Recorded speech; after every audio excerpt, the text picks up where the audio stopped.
Friend Ravi की पढ़ाई में आप सभी का स्वागत है। और आज के टॉपिक में हम आपसे बात करेंगे चीनी के हिसाब पर। चीनी का हिसाब, दूध का हिसाब, दही का हिसाब, यानी किस प्रकार से हम कोई भी सामान लेते हैं तो उसका हिसाब कैसे करना है या फिर गुणा भाग कैसे करनी है। तो उसी टॉपिक पर आज का हमारा वीडियो है। तो चलिए देखते हैं बोर्ड की तरफ क्या है। देखिए, चीनी का हिसाब।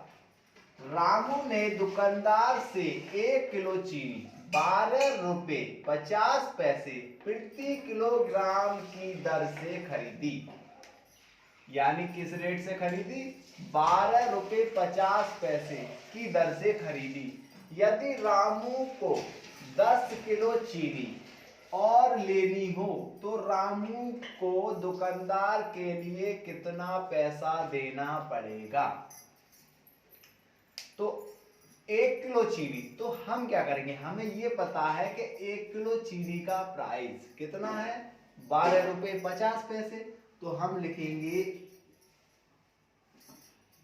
1 किलो चीनी का मूल्य, यानी 1 किलो चीनी का मूल्य है 12 रुपए 50 पैसे।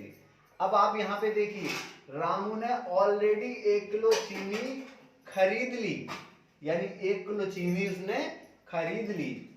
अब यदि रामू को 10 किलो चीनी और लेनी हो तो अब जब हमें 1 किलो चीनी का प्राइस पता है तो हम क्या करेंगे, 10 किलो चीनी का भी प्राइस पता कर लेंगे। कैसे भाई?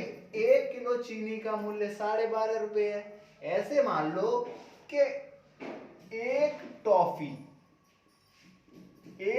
का मूल्य कितना है? 2 रुपए। तो 2 टॉफी का मूल्य कितना हो जाएगा? 4 रुपए। और 3 टॉफी का मूल्य कितना हो जाएगा? 6 रुपए। देखिए, जब 1 किलो चीनी का मूल्य पता है हमें तो हम 10 किलो का निकाल लेते हैं। आप मान लीजिए कि एक बिस्कुट 1 रुपए का, तो 10 बिस्कुट कितने के होंगे? 10 रुपए के होंगे। तो इसका मतलब 1 की 10 से हमने गुणा कर दी। तो ऐसे हम क्या करेंगे, इसमें 10 किलो चीनी का मूल्य हम सबसे पहले निकालेंगे। 10 किलो चीनी का मूल्य। अब 10 किलो चीनी का मूल्य, तो क्या करना होगा, जब हमें 1 किलो का पता तो 10 किलो का निकालने के लिए हमें 1 किलो वाले से गुणा करनी पड़ेगी। यानी 12.50 गुणा 10। तो गुणा कर दीजिए, 2 जीरो के जीरो ऐसे आ जाएंगे आपके। 1 से 5 की गुणा करेंगे 5 आ जाएगा, 1 से 2 की गुणा करेंगे 2 आ जाएगा, 1 की 1 से गुणा करेंगे 1 आ जाएगा। दशमलव कितने के बाद है? 1 2, 2 के बाद दशमलव है तो लगा देंगे। दशमलव के बाद जीरो की कोई वैल्यू नहीं होती, तो हमारा कितना अमाउंट आ गया? 125 रुपए। यानी 10 किलो चीनी कितने की हो गई? 125 रुपए की हो गई। लेकिन हमसे क्या कहा है? तो रामू को दुकानदार के लिए कितना पैसा देना पड़ेगा? कितना पैसा देना पड़ेगा? इमेजिन कीजिए। तो भैया 125 रुपए तो हो गए 10 किलो के, और कितनी और ली थी उसने? 1 किलो ऑलरेडी पहले ले रखी है। तो हम क्या करेंगे, दुकानदार को, रामू ने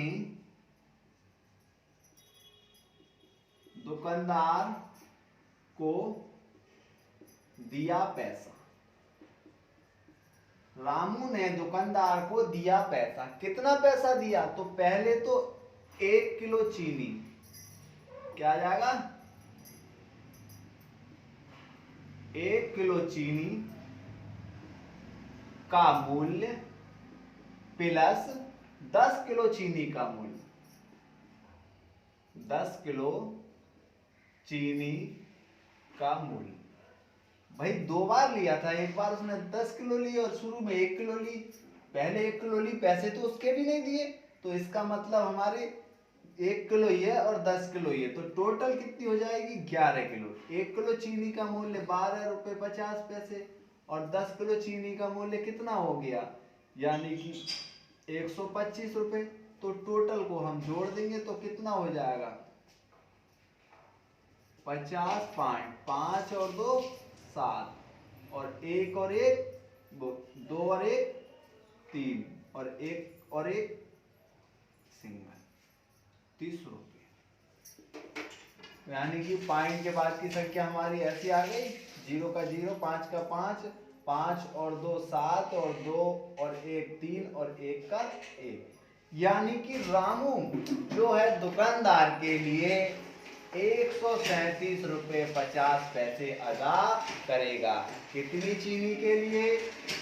11 किलो चीनी के लिए। टोटल चीनी कितनी हो गई? 11 किलो चीनी हो गई। अगर हम चाहते तो यहाँ पे 11 से डायरेक्ट गुणा करके निकाल लेते थे, लेकिन हमने दोनों क्रमों को अलग अलग करके निकाल के देखा कि किसको कितना हिसाब हुआ।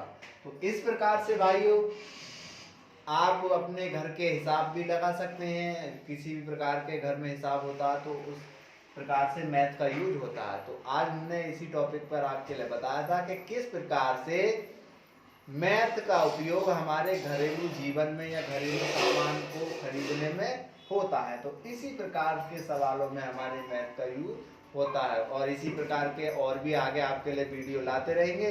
अगर वीडियो अच्छी लगी हो तो लाइक करें, चैनल को सब्सक्राइब करें और कमेंट में हमें बताएं आपको किस टॉपिक पर वीडियो चाहिए, तो हम उसी टॉपिक पर आपके लिए वीडियो प्रोवाइड करेंगे। धन्यवाद।